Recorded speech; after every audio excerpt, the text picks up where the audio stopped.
পৃথিবীর ভেতরে আমার মনে হয় সবচাইতে অদ্ভুত জাতি আমরা বাঙালি জাতি। বাঙালি বললে ভুল হবে, মেইনলি হবে হচ্ছে বাংলাদেশি। সবচাইতে অদ্ভুত জাতি, মানে কোনো পৃথিবীর বাংলাদেশের সাথে অন্য কোনো দেশের মানুষের আচার আচরণ, অভ্যাস এবং চারিত্রিক গুণাবলী মেলে না।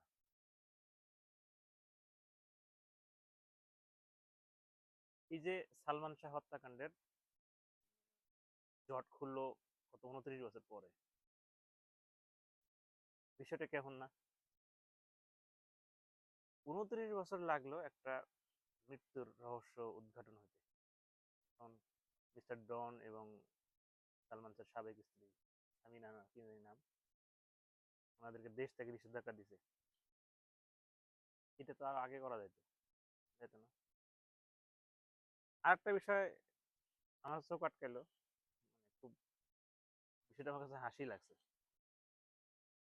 যে কোনো বিচারিক কার্যালয়ে সুষ্ঠু বা ন্যায্য অধিকার পাওয়ার অধিকার সবার আছে, ন্যায্য বিচার পাওয়ার অধিকার। সেই দিক দিয়ে শেখ হাসিনা তার আইনজীবী নিয়োগ দিবে, তার জন্য লড়বে, এটাই স্বাভাবিক বিষয়। কিন্তু এর ভিতরে একটা বিষয় কাজ করে দেখেন,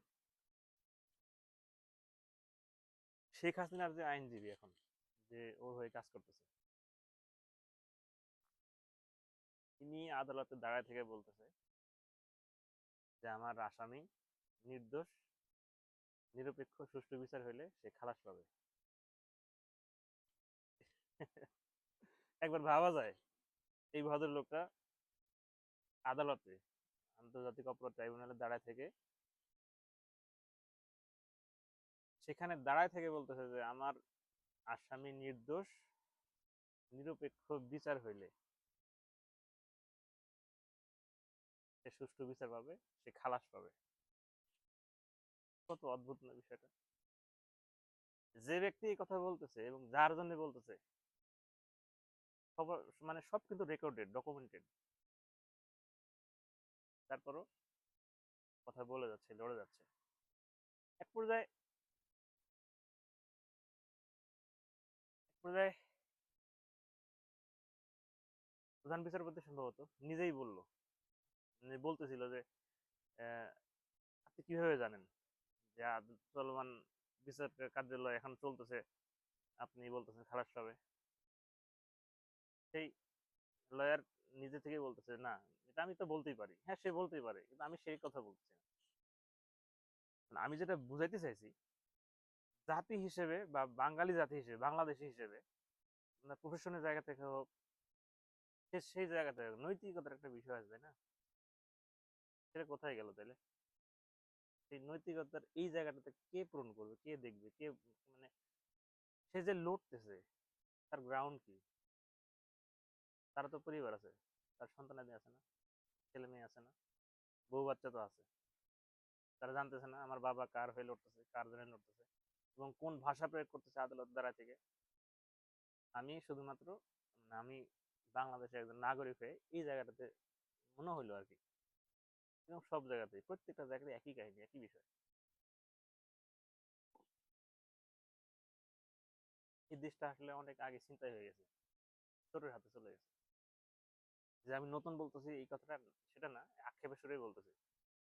5 আগস্টের পরে কি হওয়ার কথা ছিল, কি দেখতেছি আমরা, সেটা আমরা জানি। সম্ভব না।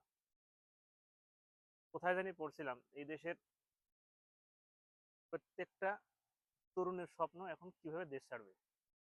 এই কথাটা শতভাগ সত্য, শতভাগ। দেখতেছি তো, যারা বিভিন্ন জায়গায় আসছে, এখানে ওদের সাথে কথা হয়, এই পোল্যান্ড বলেন, সুইডেন বলেন, ডেনমার্ক বলেন, ফিনল্যান্ড বলেন, কোনো না কোনো ভাবে তার সাথে দেখা হয় এখানে। এখানে সব দেশের মানুষই মোটামুটি একটা গ্রামের মতন যায় আসে। তো আমরা যারা বাংলাদেশি, তাদের অভ্যাস এবং চরিত্রগত দিকে আমরা বুঝতে পারি। আমাদের গর্ব করার কিছু নাই, আমাদের কোনো এলিমেন্ট নাই আমাদের হাতে যেটা নিয়ে আমরা কোনো প্রাউড ফিল করতে পারি। আমাদের রুচি খুবই খারাপ ভাই, খুব বাজে। দেশে যেরকম, দেশের বাইরে আসলে একই রকম অবস্থা।